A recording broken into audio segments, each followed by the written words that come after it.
So are we okay to start, Munir? Yeah, let's Hello. start, please. Sorry, is Rizwan in? Yeah. Hello, Rizwan. We are live now. If you please, Dr. Sousan, start. Yeah. Yeah. Thank you very much for everybody, and welcome for our participants over the world to today's session organized by MESIA and empowered by Solarabic with our distinguishable speakers. Today they will speak about solar perspective and focusing especially into Oman. Our distinguishable speaker will be from Longi Solar, Claire Zeng, and Devi Angel Christo Valentis. And from Firas Blasmih, it is Dr. Firas, and Dr. Hassan Qasim from Alternative Energy Corporation. And from Yellow Door Energy, we have Anob Isak, and final from Huawei, we have Rizwan Razak. And this session will be moderated by me, myself, Sousan Riyami, from Sultanate of Oman, and I thank MESA to take a focus in our country today. And I represent the Ministry of Higher Education, Research and Innovation, and I'm leader for Renewable Energy Cluster at Egypt. For today's agenda, quite heavy, and I wish it will be a useful session for all of our participants. It's an introduction about our sponsor. We will start with Longi, following up with Huawei. Then we will be an overview about Oman Energy Master Plan 2040, and final with roundtable discussion where all our participants are welcome to participate by their Q&A, especially not in the chat, but in a Q&A chat or pillar there at Zoom. Please post all your questions, and our colleagues, the organizer, will pick some of them to be answered by our speaker. There will be a summary over all this objective of today's session. So I will hand to my colleague Claire the floor to present to us the Longi introduction. Please, Claire, the floor is yours.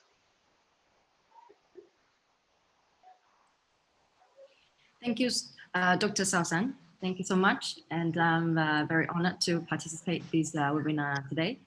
And I'm Claire Jen from Longi Solar. I'm in charge of the Middle East and Africa region for the business development manager. And I would like to give you a brief overview of Longi Solar today. So Longi, we established in the year of 2000 and with over 50,000 employees in the world nowadays, with the revenue by 2019 about $5 billion and the net profit of nearly $8 million.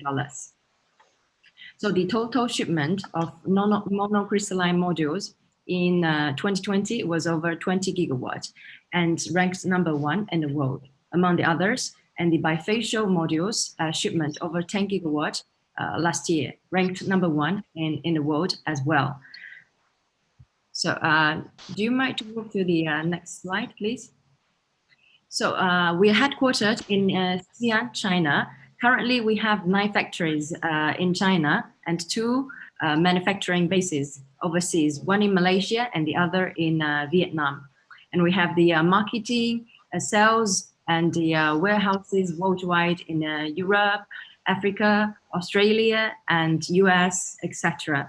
The head office of the Middle East and Africa is located in Dubai.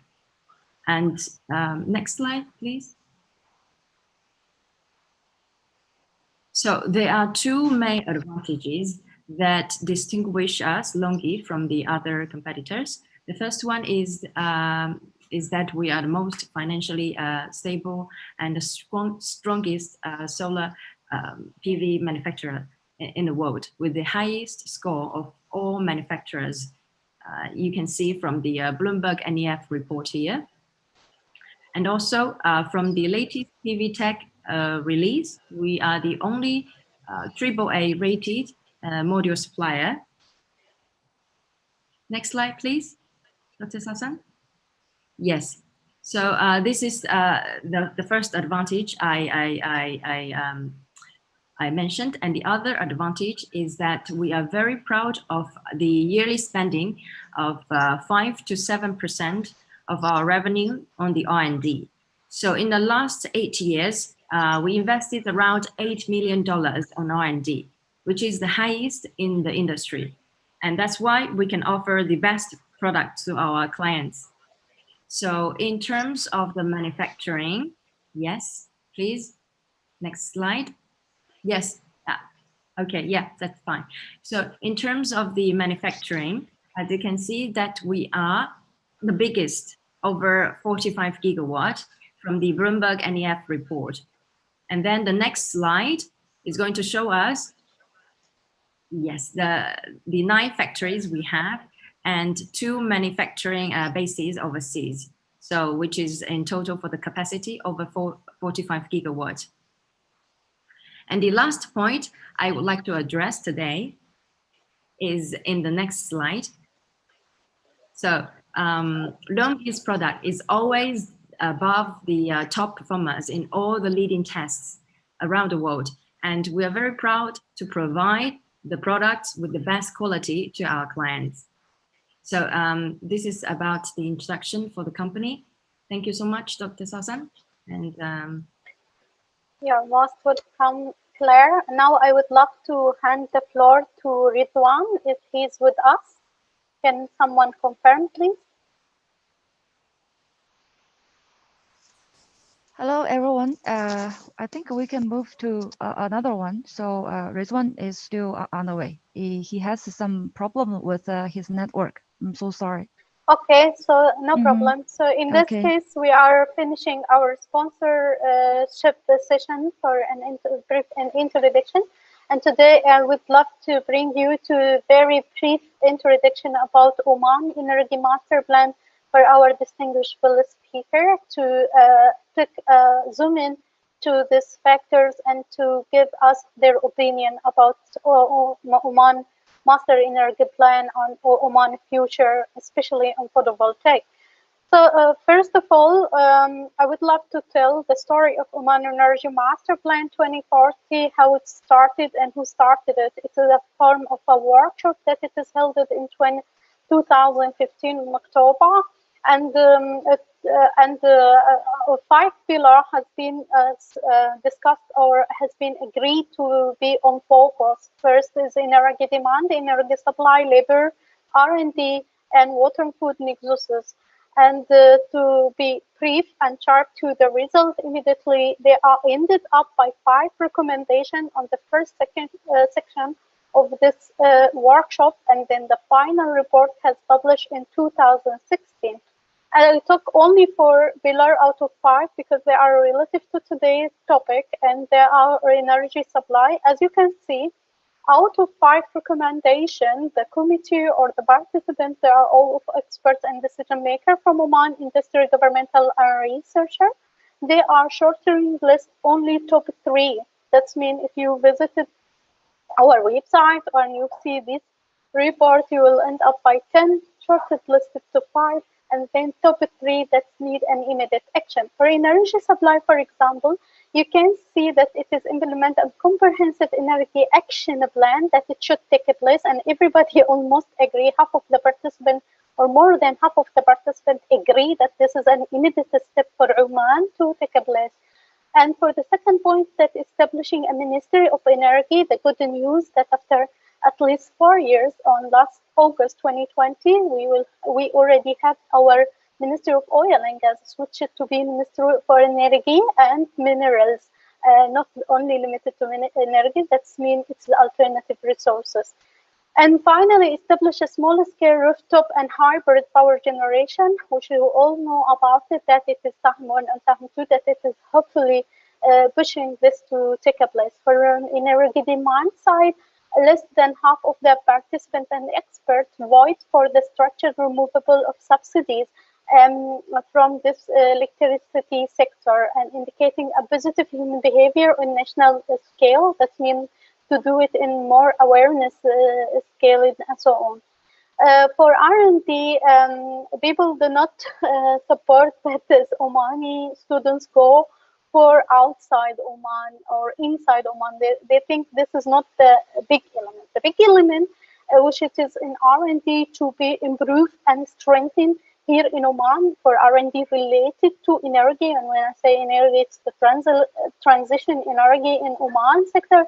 And they would love to approach it with narrowing the gap between the industry and the academia to establish the efficient R&D partnership. And I would love to elaborate more into this point, because immediately after 2016, 3 main stakeholders, the Research Council, which we are belonging now to the Ministry of Higher Education, Research and Innovation, and beside of Petroleum Development of Oman, which they are already switched to be energy development of Oman, or they have a partner of energy development of Oman. And finally, with the Ministry of Oil and Gas, that is now Ministry of Energy and Minerals, they decided to collaborate together and produce an R&D academia industrial protocol that is ended up to be IJAD, where I am already working on. And that took us the journey 3 years to narrow the gap between the academia and governmental with our industry. So this is at least it's been voted by 70%, and strong action has been taken by government industry. And I'm just showing you as an example. For a labor, I'll go through it. As you can see, from it is a 43% go to the coordination committee with operational mandate that comprise a senior representative from Muhira and Ministry of Energy, as it's well done. And also there is some mismatch in a skill set between Oman industry and academia. That means the people who are graduating, they are not fitting the industry needs somehow. So this is just a highlight. And if you review since 2015 to 2020, you will see a momentum has been taking place in renewable energy. From a regulation perspective, before it is Authority of Energy of Electricity regulator, and now it has been switched to bigger role to another authority of utilities, and many organization has been merged or has been mandated more into this regard. So we will hope that they will restructure themselves faster, and more clear plan will come through them and from the Ministry of Energy and Minerals. So I've been a bit quick because I'm eager to hear more and more from our speakers. And I would like now to open the floor for our distinguishable guests. And hopefully I could start perhaps with you, Dr. Hassan, since you've been living here in Oman, or not living, but you have the experience here in Oman. So I would like to start with you, based on your experience and observation here. In your opinion, is in the PV market in Oman is in the level of your of the strategy expectation? Because with 2030 we are being asked within our strategy to achieve 30% of our electricity production from renewable energy. Where do you position photovoltaic? Are we on the right track, or what can enable this market? The floor is yours, Dr. Hassan. Thank you, Susan. Thank you so much. Thank you, everyone. Just to elaborate a little bit on this, Oman actually has a very clear strategy that following the strategy will lead to the achieved target. So in a nutshell, yes, they do have the strategy been set. Nevertheless, the reflection of the adaptation of strategy has been delayed to many different factors. The strategy, in a nutshell, it divided to three main categories as of yet. One, which is the major power plants deployment of mega scale project, which is handled by OPWP. And OPWP been going ahead with their plan, releasing project. They released the first project, and it's very close to its completion and COD, which is Everyone project. And then now they are in the second phase, which the release of Manah 1 and Manah 2 phase, which is 1 gigawatt of total scale of projects. There was some delays, but it's to be frank, it's very acceptable delays due to the current situation and COVID delays, change in the market. So from their perspective, I would say with the expected delay, they're still on time. Nevertheless, the other segments, which is mostly in the CNI, which I think my colleague will start on, which is commercial, industrial, and then the small scale distribution market, which is more related to the other entities, private sector enabling, Sahim I, Sahim II initiative, and any other projects related to different entities, like the hybrid project by RICOs and others. They have not been empowered or enabled in a full scale. And in my opinion, just to summarize and not to go into many details, but the reason for why this initiative has not been taking the full scale, because they started based on a study and a strategy for them to be deployed. Nevertheless, there was a little bit of unreadiness in the market to move toward that direction. For example, when you go to Sahim I, Sahim II initiative, when they started, Sahim I and Sahim II require a certain segment. Only specific segment has taken advantage of them. One of the main reasons is the non-financial viability of this project, and you all know that. Nevertheless, with the current change and announcement of the Sultanate of Oman that the tariff is changing, the impression now that Oman is going to that area where they are on the first start to move ahead. So the expectation that Oman will see some movement where the more and the distributed market, the CNI will take off, because the first element that require the movement into that direction is financial viability. And with the new tariff being announced, and it's a matter of the time of implementation that will take, so then we expect that to move on. The second part is the allowance of regulation that will support different kind of schemes of moving into that direction, and that mainly is focused into the regulation. As of yet, we have only Sahim I, Sahim II, and then there was announcement of bilateral agreement that Oman will adopt that. All of these things will be the key enabling factor to start the market to move in. Now, this is from the perspective of financial viability and from the perspective of regulation. The last part will be is the availability of local EPC local. Yeah. So that's the last part, which I believe it's required to connect all the dots, and you have the start off to go in. But I think Oman is in the right track. It's just a matter of time and starting enabling the already been agreed on procedures, plan, and regulation. Thank you very much, Dr. Firas. I think you are correct. There is a lot of initiatives, and I personally like it, the fact that they are already having at least Minister of Energy, that they center everything there, and they have also the regulatory authority for public utilization and regulation, and how they will take this seriously, especially from land perspective and other things. Moving to you, Anob Isaac, I think you have much to tell us also about the CNI activity and opportunity here in Oman from your perspective as Yellow Door Energy. How did you find it here in Oman? Tell us more about your experience. Thank you, Dr. Soswan, and thanks to Dr. Hassan, who has also already touched on some of the key factors on the CNI segment.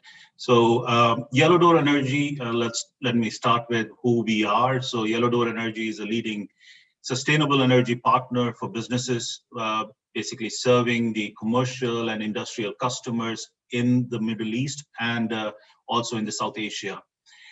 We help the companies with our solar and energy efficiency solutions to reduce their energy cost, improve power reliability, and lower carbon emissions. And the shareholders of ours are IFC, Mitsui, and Equinor, also Apicorp from Saudi Arabia. So we are very much within the region. We are trying to invest and make the governments realize their dreams through, the renewable energy implementation within the country itself. So talking about Oman as a country for us, for Yellow Door Energy, it's a beautiful country to be in. I'll start with that. And also there are a lot of opportunities. The opportunity is immense because there is a surge in the industrial sector, the manufacturing sector itself, which is adding over 10% to the GDP of Oman. So we can imagine the amount of or the participants out there within that sector, that is multinationals, even includes the small and medium enterprises, large local entities are out there. How does the CNI segment can benefit from the initiatives? Dr. Hassan did mention about the Sahim I and II, which had been implemented in 2017, and we have seen a bit of success in there. And I'm pretty sure with also the point what Dr. Hassan made about the increase in tariffs, which is, it is a start for that market to be financially viable for companies like Yellow Door Energy to come in and provide the products and solutions to the companies or the CNI businesses in Oman. For example, the manufacturing companies can obviously, they offer what we put in there for our customers is that we do not ask them to invest anything from their own pockets. So Yellow Door Energy invests in the solar plants there. It builds it, maintains it for a PPA or a lease of 15, 20, 25 years. So, and with that, the customers start benefiting from it. So what I'm trying to say here is there is a great opportunity in Oman for the CNI segment with the rooftop projects and the schemes which has been implemented out there. Once they get started rolling out the new schemes which has been under fabrication with the government and the ministry, I'm pretty sure the entire community out there, the business community, can benefit, small, medium, or large. They can surely benefit from renewables. Thank you, Anup. And also, you have been mentioned or touch a base with certain important fact. It's about the SME or small enterprises company that could involve in the rooftop solar. Based on your experience here in Oman and SMEs that's who are handling this kind of work, the certification that have been already established here as a basis courses for operator and those who deploy it. Do you think there is a specific, first of all, do we have enough, in your opinion, do we have enough SMEs to be conducted such a job, and how can we enhance or enable this capability building if it's limited, in your opinion? Yeah, so the DCRP is running, there is a body which is giving the certification or licensing to be in the solar field for a lot of construction companies out there, or APCs, what we call. And I have seen in last couple of years there is a surge of a lot of homegrown or Omani companies which are entering into the solar space, and with a lot of talents being acquired from all around the world, I have been seeing a surge in there. And I think the market is ready. I would say very optimistically that the market is ready. The opportunity is there with the initiatives taken by the government. The things have been implemented. I like my previous panelist when they said these are times which nobody expected, so the delays have happened, but I strongly believe that very soon Oman will be their power utility or their grid would be powered by renewable energy to something, and will be able to meet those transitions of what they are expecting by 2020. Thank you very much, Anup. That's really an input to the session. And moving to you, Christo Valentes, I would love to build on Dr. Hassan's point when he touched a base about the enabler from financial perspective, from regulation and policy perspectives. We would love to hear from your opinion and from your experience, what kind of incentives Oman is missing, for example, based on your observation, because of course, when we are into the country, we think things are moving, or we put some rule and then it doesn't work, and we have to change it a little bit. So from your perspective, would you like to comment in this regard? Absolutely. So thanks, Dr. Sosan, for putting such a great panel together. I think you touched all the correct people, the developers, the stakeholders that have to do with components, and of course, the technical advisors from our side. We from DNV, we are a global technical advisory firm in the energy industry. We have clients across the whole spectrum, oil and gas, renewable energy, and we can provide the full kind of technical advisory along the all kinds of energy-related projects. So you did mention about the incentives, and I think first we have to take a step back and sort of reiterate what Dr. Hassan Qassem mentioned about all these great projects that are in the Sultanate of Oman. I think to add to these projects, I think we also have to mention about the oil and gas companies, the companies that we are, of course, very close to, and that they are sort of moving into a energy transition similar to to the global companies of the world. And this energy transition is reflected by the fact that they will be procuring more renewable energy projects. It has already happened with the big petroleum development company in the Sultanate that has a 100 megawatt solar farm, which is old news, let's say, by now.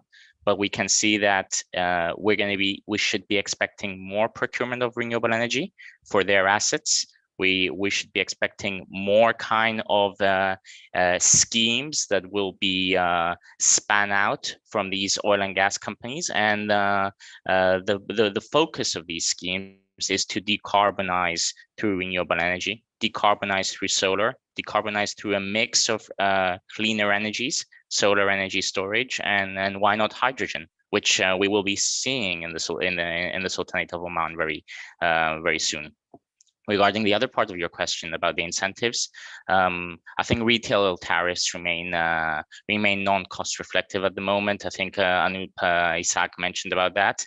Maybe we can see a bit more corporate procurement, which is a bit limited, and maybe a scheme regarding corporate PPAs and seeing something similar to that.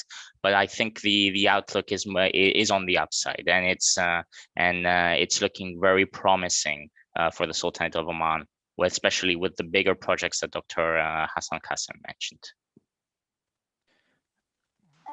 Before, just to add something, please, before we move to Dr. Firas, I would like to encourage the participants to send their questions in the Q&A section, please. Better than sending it in the chat section, because it's getting messy there with a lot of hellos.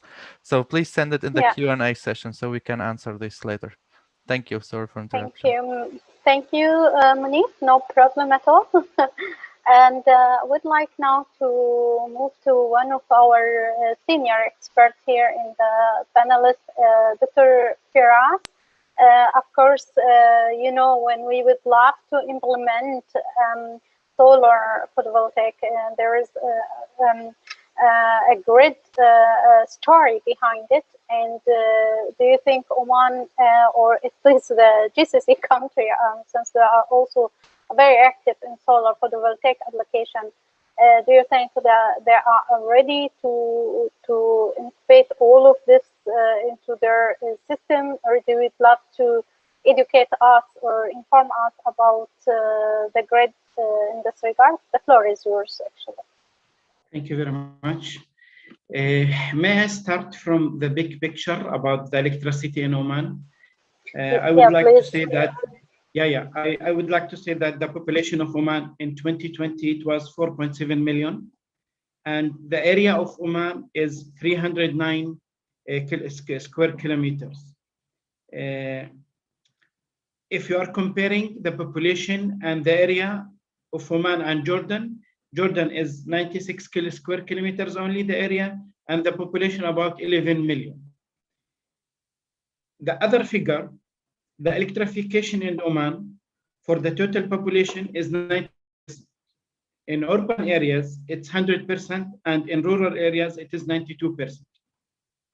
The electricity production in Oman is about 32 billion kilowatt hour a year, and the consumption is 28.92 billion kilowatt a year.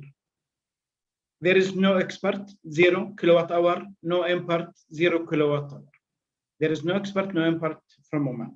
And the electricity installed generation capacity in Oman is about 8.2 gigawatts. So it's 100, and all the generation is 100% depend on fuels. There is from 8.2, all depend on oil and gas. By 2017, it was 0 renewable energy in Oman. Just 4 years back, nothing renewable energy in Oman. So if you take a neighbor country, for example, Yemen, the population of Yemen is 30 million. And the area of Yemen is about 527,000 square kilometers.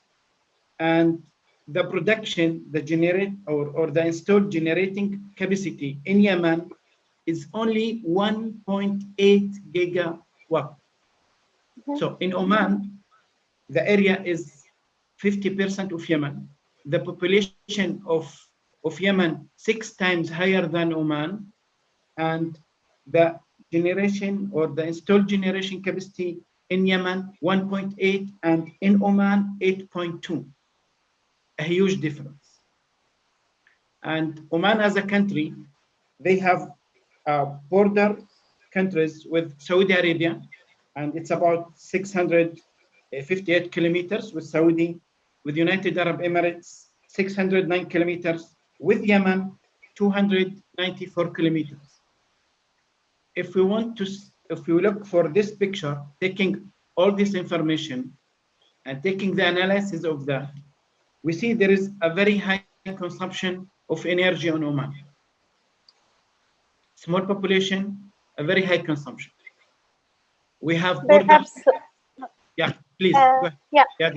Perhaps I don't want to cut your speech in this regard, but just when we compare two countries, I don't want to say X and Y country, but perhaps we would love to zoom into where this consumption happens. You have two assumptions: either it is energy efficiency, or either it is due to the huge industry or the free zone that it might having there in Oman. And now the question: are you depending on heat to generate electricity, or in gas to generate the electricity as well? So from this perspective, do you think this will make any sense to compare where such consumption goes? Because I'm not sure if this all go to residential area, so it's no longer valid to compare it with the citizen or population. It's more about the industrial area or free zone that is contain large amount of huge ports or something like this. What do you think? For sure, 100%, it is going for the industrial sector, for sure. Because if you're taking the information about Jordan, for example, population 11 million, area 96,000 square kilometers, and the installed generating capacity in Jordan is only 5 gigawatts. So in Oman, it's 8.2. That means there is a lot of consumption in the industrial sector, 100%. And the population of Jordan is 2 times more than Oman. So it is not for the residential, it is for the industrial sector, for sure.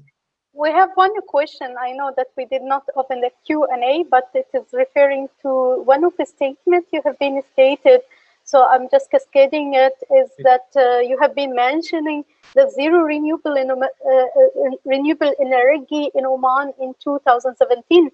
That is not accurately statement, and perhaps what you have been meant is not a large scale or remarkable scale, but at least there is a small initiative in 2017. So would you like to comment on it for our participants and audience? Since they put this as a statement?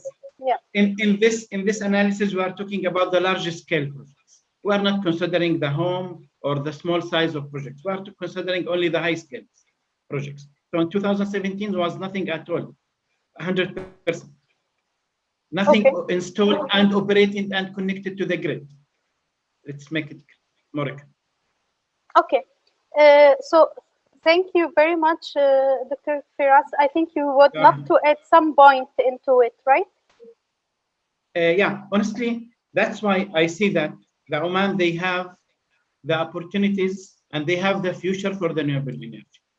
And if we are taking the master plan of Oman 2040, I think renewable energy should be a major part of that plan, because the whole world is going by maximum by 2050, to have 100% of the generating energy from the renewable energy. So we have to go for the small grid, smart grids, and 100% renewable energy. So you have the future and you have the opportunities. And one of the major points that you have, the very important point, that you can export this energy for the neighbor countries, especially for them. Okay, that is my question actually. I wanted to ask you is Of course, I will like my colleague, the speaker, to comment on this because I think it's a dynamic debating somehow. And just before we go to other colleagues to comment on it, it's a question mark from your perspective and experience.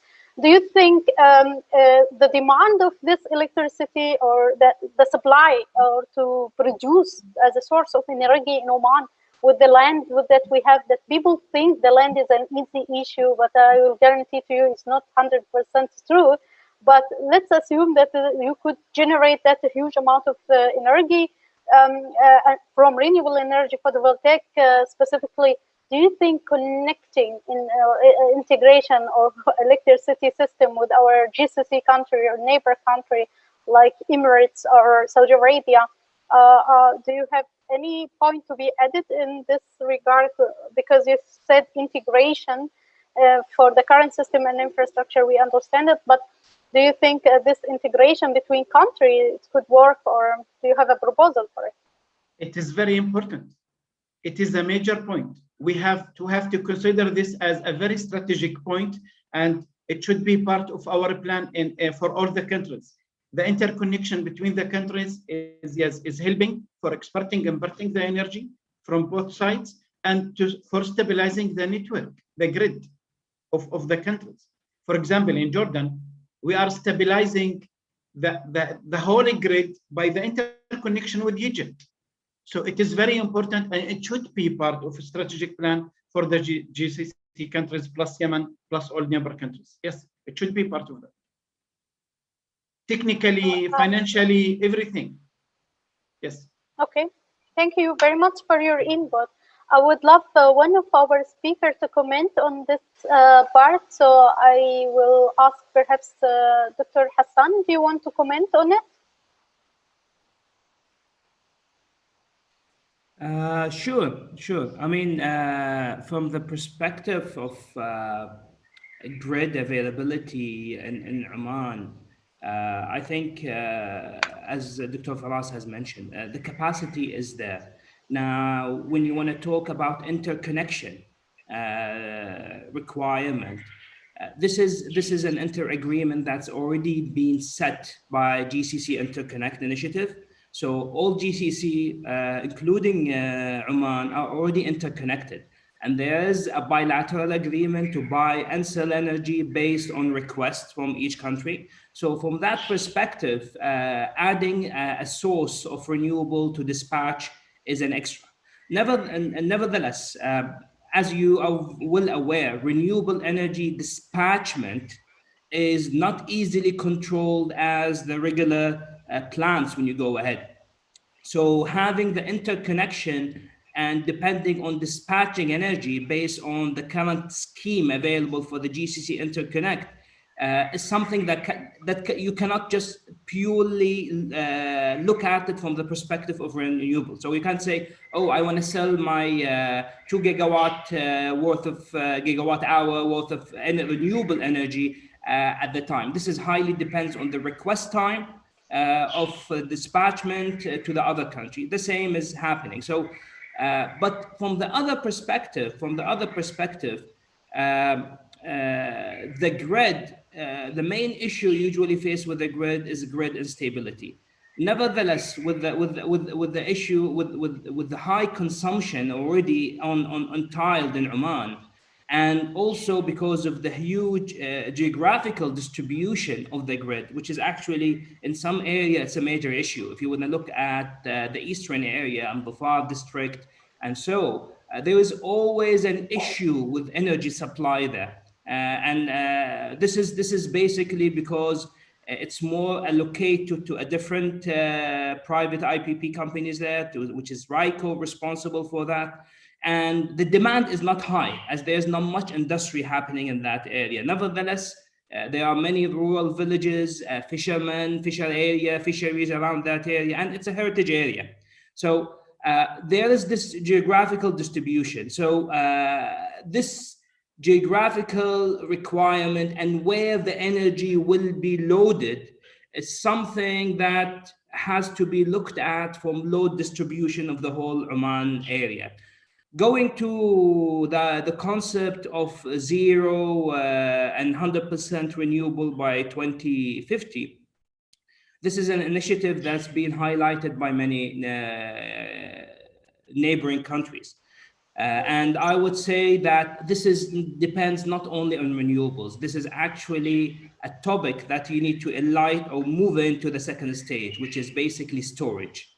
Storage, mix of energy, which is actually, I need to highlight this, maybe many don't know.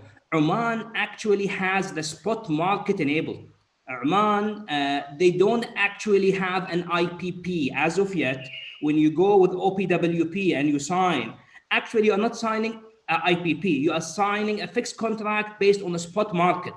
Because what is happening on the big scale is actually spot market, because Oman has, which is actually a very good thing. Spot market will allow this kind of mix of technology and enabling a control of dispatchment of energy consumption or a load dispatch. So it's something that they are the only one in the GCC actually has done that. It's just that the regulation has not been really initiated. Nevertheless, all big IPPs within OPWP are based on the spot market approach. So having that, I believe they already have done their legwork. They have done a lot of work on this, and that's how they came with this. So to move with a plan of zero energy, I think the main thing is to look at more how energy is distributed, what kind of energy technology in this area need to be looked at, not only renewable. There are many different technologies to look at, and mainly storage, hydrogen, batteries, all of that. And this is just how to move to that direction. Thank you, Dr. Hassan. You just ring the bell for the next topic that I would love to open. It is actually a story related to the technology and the technology readiness for it.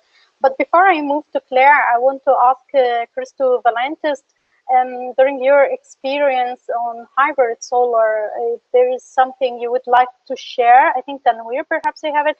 Do you like to share something from your perspective as coming from private sector side? Absolutely.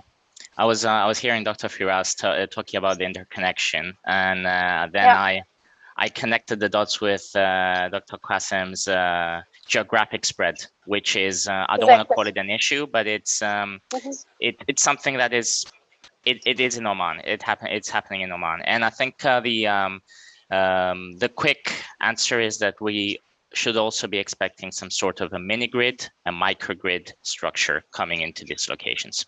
And the Tanwir example is a very good example where we have 11 sites spread all across Oman, different technologies. And maybe, if you don't mind me saying, maybe it's going to be different tariffs for each of this because they need to accommodate for what is going along. It's a very innovative tender that was rolled out, and it's a tender that attracted a lot of international attention, I would say, and put Oman in the spotlight of the renewable energy transition in the GCC region. So hybrids are key. And it's great talking about interconnections. It's great talking about exporting energy to other countries. But we can also look at this mini grid, this microgrid approach from a research perspective. From a research perspective, the Sultan Qaboos University is already engaged with a microgrid project, a very innovative microgrid project. So I see that this geographic spread could be solved with the injection of more of this kind of microgrids and mini grid smart approach for the Sultanate of Oman.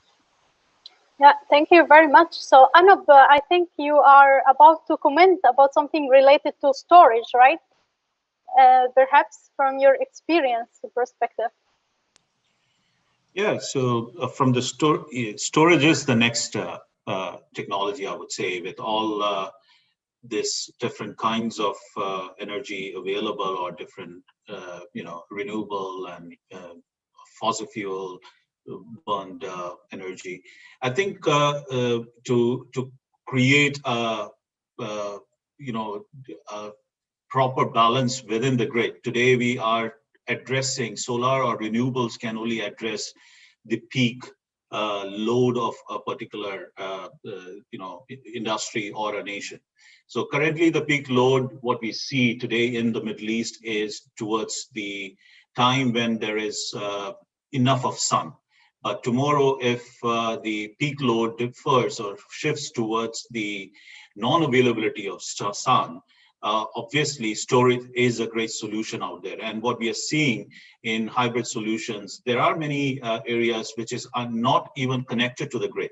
If I highlight on one of the areas in Oman, where some of the power stations are run with diesel generators. So there, the storage comes in as a great opportunity to generate through a hybrid solution where you can still connect the diesel generators along with solar, and during this daytime the power grid works on the solar, and the energy is stored over the batteries and can be operated during the night. So these kind of solutions are, which is coming up, and as we all know, the storage prices are dropping. Currently, they are pretty high.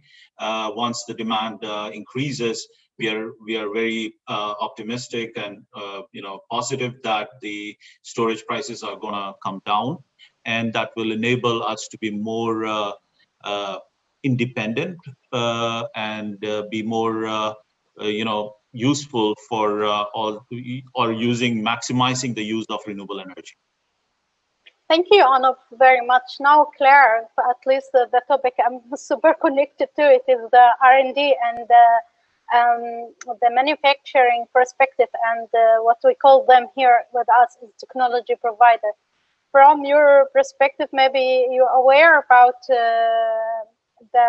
the largest, maybe in the region, it's the largest solar park. It's a Amin project, Amin solar park project that they are using bifacial models here in Oman. It is in the south of Oman, mainly like this. And it has been originated by Petroleum Development of Oman. It is one of our largest companies that deal with the petroleum energy. So I know that alternative energy team or renewable energy team are taking place onto it. From your perspective as a technology provider, you mentioned in one of your slides, which I like it as well, that you spend a huge fund to fund the R&D still in BV. So the technology now, I will say it's not cheap, but it's cheaper than before. And you are still spending this amount of fund into R&D. First, the readiness of these models, the advantage of them, and anything special to GCC area for you, please, to comment on it. Yeah. Thank you, Dr. Sausan. So as I mentioned also, and you also mentioned that we, Longi, we invest yearly spending of 5 to 7% of our revenue to the R&D. And that's why we can provide the best quality and the best product to our clients. So in this region, the Middle East and Africa region, so we actually, most of the time we will be talking about the solar PV utility scale projects. And in this kind of project, and in the Amin project that you mentioned in Oman, and actually the technology we're using, it's the bifacial modules. So the bifacial modules can provide the lowest LCOE for sure, and the most suitable technology that I have to say for the solar project in this region is the modules that can provide the lowest LCOE, and the which is the high efficiency bifacial modules. So high efficiency bifacial module, it means that the more light that we receive from the rear side of the bifacial module, the more bifacial gain we will have. And the delta between these monofacial modules and the bifacial modules has decreased by investing 5% more for the bifacial modules that you can expect to gain from like 15 to 20% more power in the Middle East region, and with this kind of dry sand ground. So our bifacial module, Longi's bifacial module, we use double glass for the higher reliability against transparent backsheets, which is specifically needed and required in the Middle East region. So just to summarize that, our bifacial module provide low attenuation, high reside energy, and also additional albedo gain. So, we provide the lowest LCOE with this high efficiency bifacial module and the BECS technology for utility scale, industrial, and CNI project in Oman. And actually, we are very keen to be involved in the upcoming project in Oman, and we are very open, for various long-term partnerships. Yeah. Indeed, it will be a pleasure to see you very active like other partners. You know that we are welcoming many people, so just try it and we try to help you. We as a judge usually try to make that be enabling, and our focusing usually it's an R&D perspective and to technology transfer and knowledge transfer, and also improving the technology itself sometimes. What I wanted to say is to cascade one question to you, Claire. It's not about the model itself. It's about the comparison. When you say solar, it could be a photovoltaic, depending on electricity, or it depends on solar thermal. To store the solar thermal, they have their specific technique. The good of electricity that you could also store it in batteries and other stuff. So the question was: is there any R&D consider the storage devices in your strategy or in your studies, or even in Longi interest? Are you interested on storage, or just you are focusing on modulars?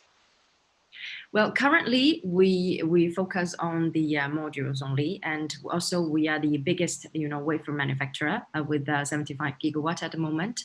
But the others opportunity and possibility, we are open for that. Okay, if you are open into it, is it in a lab scale or it is in demonstration scale? I mean, is it wish scale actually? Do you mean outdoor scale to put it as a pilot into the ground, or do you still develop it on R&D level on lab scale? Well, for the modules, it's based on the lab scale, and the others I will have to, I have to check with the team, in China. Yeah, because okay. you are exploring. Yeah, no problem. Yeah, to the detail. Thank you very much. So returning back to Christopher Valentes, actually, I would like you, from your perspective as providing advices, consultancy, and so on. In our Gulf country, we do not have a certification yet to verify, or we're just relying on that technology is working in our climate, and we are doing it that. So we might have a regulation and policy, but standardization, certification on those topics, do you think it is something might enable or encourage the investor or technology provider to come to Oman easier, or maybe you have some different perspective to the advisors? Great question, Dr. Sosan. I think this is a very common topic that we pick up as technical advisors in the solar industry, as a nascent industry, I would say, an industry that has standardization and certification, but it might be not as widespread. There are standards, of course. Standardization happens at the global level. It's driven by the industry, and it's driven by the fact that you have assets that have been on site or have been built to last for many years. I would say that over the last couple of years, there's been many strides forward in how the industry is being put together, either with IC standards, either with international technical advisors like ourselves, because we do have a certification business unit, of course, certifying certain solar PV systems, and with some very known projects in the region. But I do agree with you. A bit of more standardization would help. And I should not only say that this is only the technical element. We have seen attempts by the legal industry to put together open solar contracts. We have seen attempts through all the kind of stakeholders, legal, financial, technical, to put together some sort of a approach to avoid any mismatch. And I think this will be for the benefit not only for Oman, but for the whole region, and not only for the whole industry, I would say. The short answer is yes. Any form of standardization will attract more developers. I think for the case of the MANA projects that Dr. Hassan mentioned, the 8 shortlisters were international developers. So I don't think that they're scared of Oman, or they're not scared of the solar industry that Oman is trying to put together. But any more confidence would help and will be beneficial, I would say.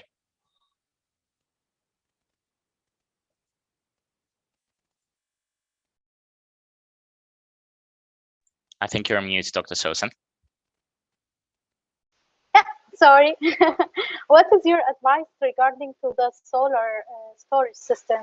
In my perspective, it might become a challenge because you do not want to use the photovoltaic to let it go with the grid sometimes, and you want to store it in certain region for certain purpose. And this was a big comparison between electricity and solar thermal perspective. Do you think from technology readiness, or from the perspective, even also when you store it in battery and so on, is it environmentally clean? All these questions, do you think more R&D, in your perspective, more R&D should be applied to the storage itself, or to the whole cycle of the technology itself? So what do you think? I think the energy storage is a bit of a Pandora's box for the renewable energy experts. Let's say it's something that will push the industry to even more. It will allow for better and innovative models. But whenever we talk about energy storage, we focus a bit too much on the technology, which is great. And we all should agree that we can do better with more R&D for energy storage. We can do better with more R&D for battery. But we also need to understand that there's a raft of business models that come at the back of energy storage. And these business models would come from different tenders, from different secondary market tenders, from frequency response kind of energy storage installations that could come later on. But all this is for the future. I think putting together a solid set of renewable energy assets in the Sultanate, installing them, and then understanding the requirements of the grid, like how Dr. Firas very kindly mentioned about the capacities and the different geographical spreads, then energy storage is going to be coming into the mix. R&D, always welcome, but also the business side of things is something that we should be considering. Yeah. So maybe Dr. Firas, you want to comment in this point from greater perspective? Yes, I would like again to highlight the major 3 points for the future for Oman. The first one is the interconnection with the other countries, GCC countries, and I would like to highlight especially with Yemen, because that will open the door for the exporting the energy to that country, and for the GCC countries for stabilizing the grid, the network of Oman. The second thing, the infrastructure. We have to invest in the infrastructure as much as possible to be ready to have by 2040, 2050, 100% from renewable energy. And of course, that will open the door for the storage system. So interconnection, infrastructure to be ready for the 100% renewable energy. And that will open the door for the third item is the storage system. So these very important strategic major points for the Oman grid or the Oman network. Thank you. Thank you very much, Dr. Firas, for your advice. Back to you, Anobs. I just capture one question from this Q&A pillar there, and perhaps you could help on answering In your opinion, what do you think is solar photovoltaic businesses or project could enable or open or create a new job for our people here in Oman? Let's assume it is Omanization.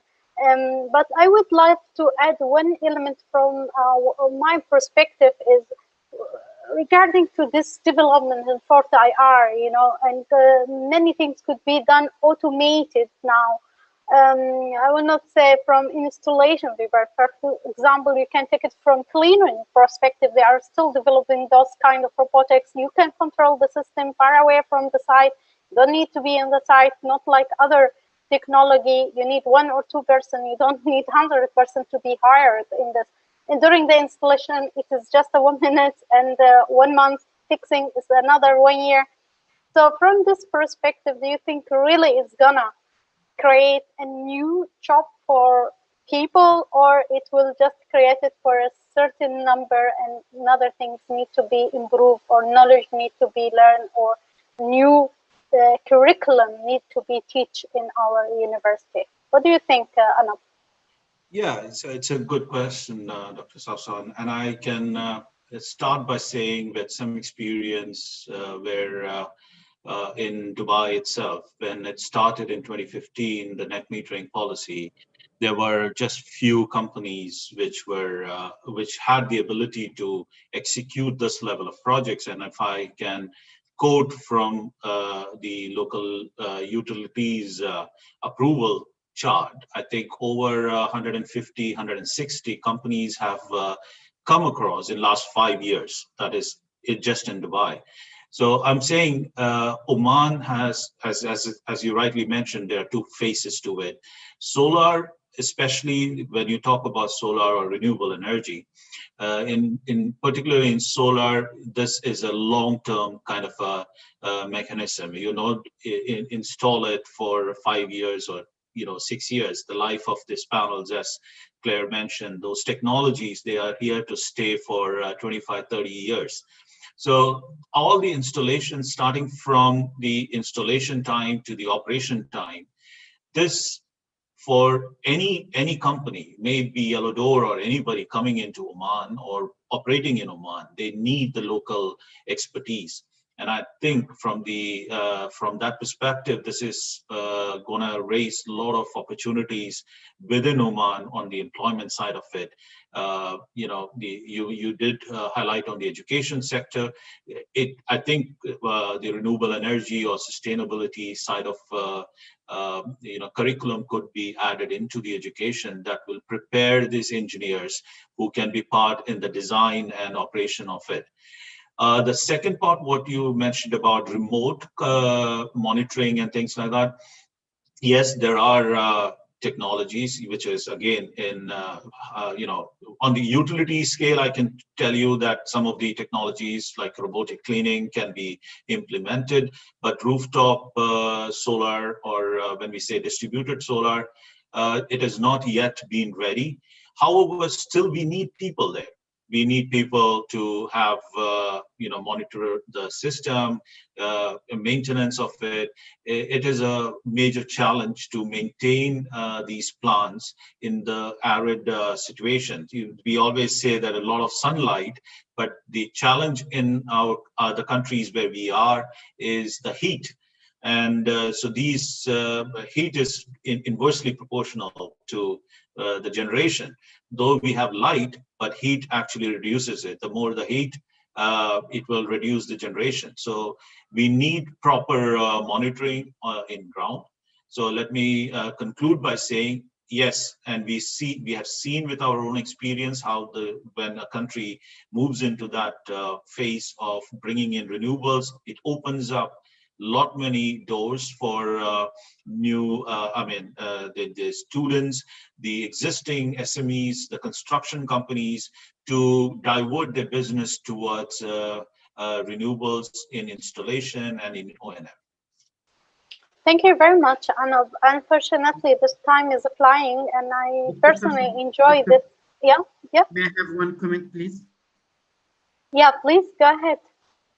If you want real development in the country, you have to have distributed systems small systems, microgrid, grid systems distributed in all country, only if you need the real development, not focusing in one mega scale projects or giga scale projects in one area.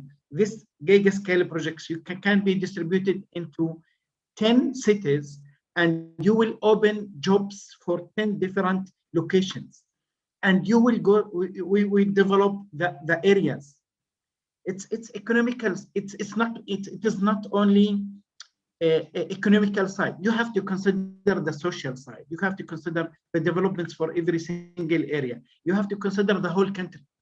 We have to look for the big picture, not for the small size or for the small pictures. Big pictures, microgrids, small grids, smart grids, and distributed. It's generation, distribution, everything. By that, you will develop the whole country, not by developing only the Muscat, for example, and we will forget all the other about all the other cities. So we have, if we want really to develop the country, open jobs in every single city. So we have to go for the small systems, small grids, microgrids, smart grids, and distributed everywhere. Thank you, Dr. Firas, for this comment. Of course, thank you. It's a nice advice indeed.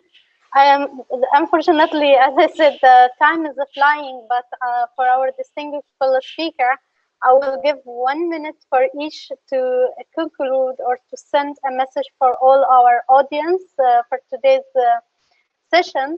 I will start with you, Dr. Hassan. Thank you, Susan. Oman is ready to move in. I think everything is there. And just as a final highlight on what Dr. Faraz said, I think it's really important to understand, especially on the, I know Oman has a high concept, approach and concept on Omanization. Omanization. Okay? Omanization. It's a tongue twist.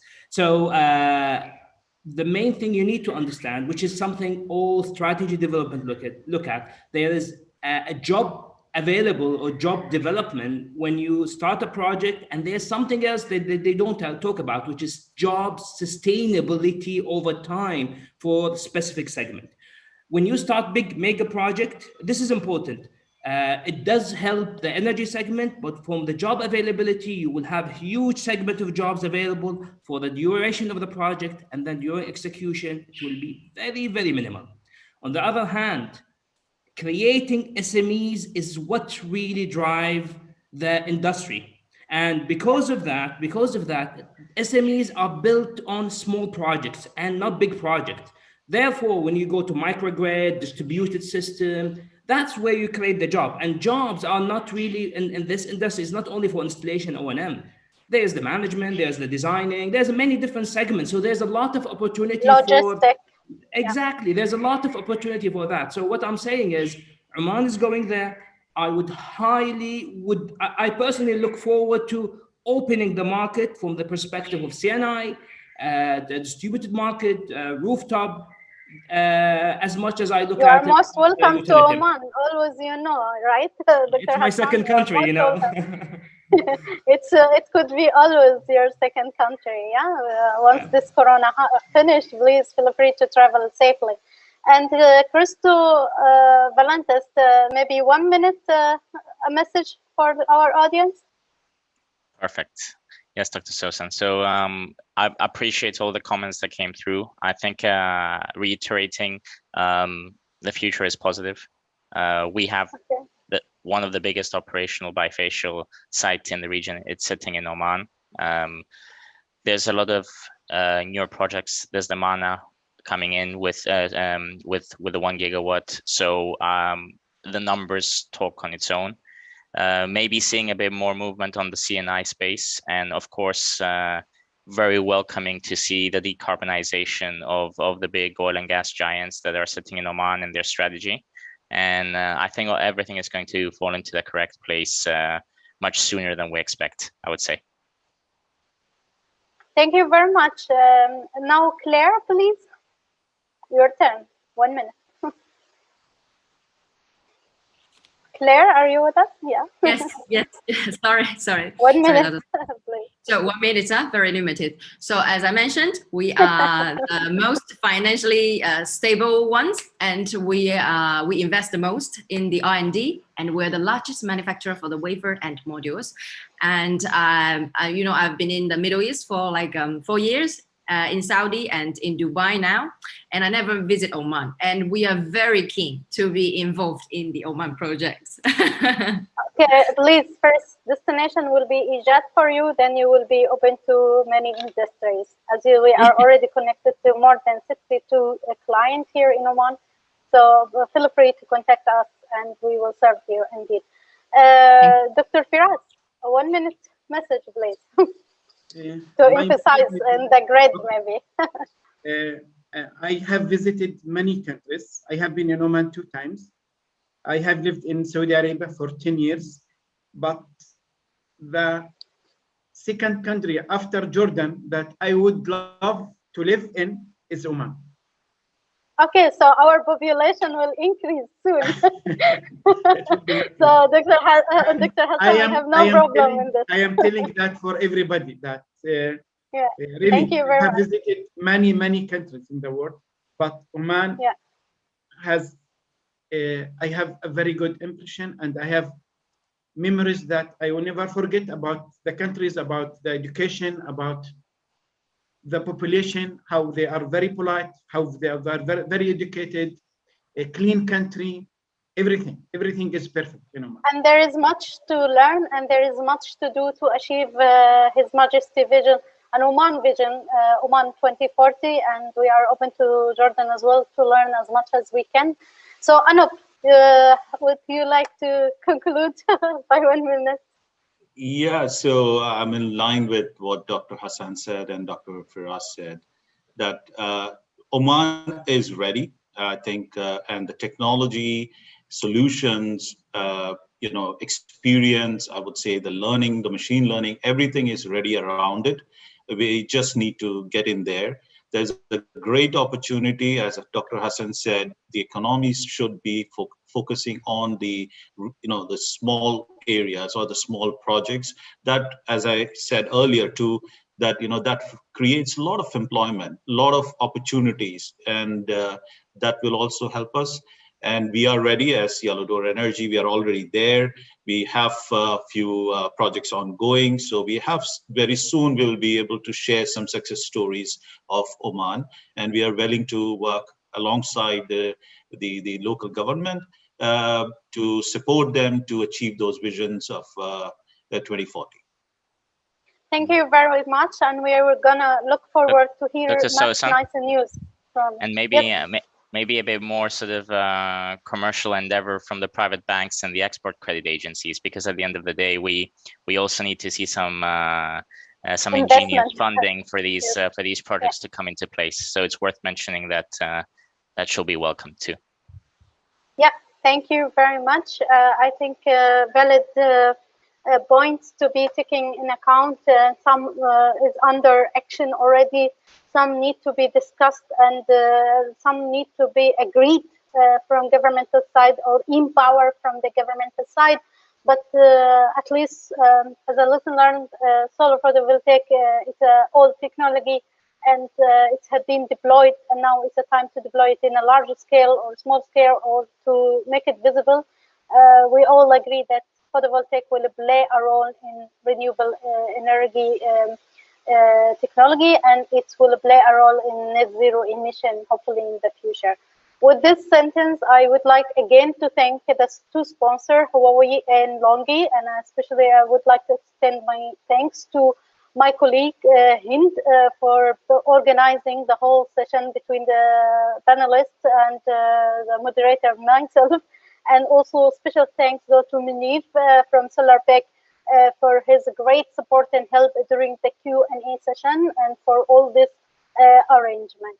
For you all participants, for all our audience over the world, thank you again for your interest to hear our session. And again, thank you for my distinguished fellow speaker. Have a nice day, and thank you very much. Goodbye.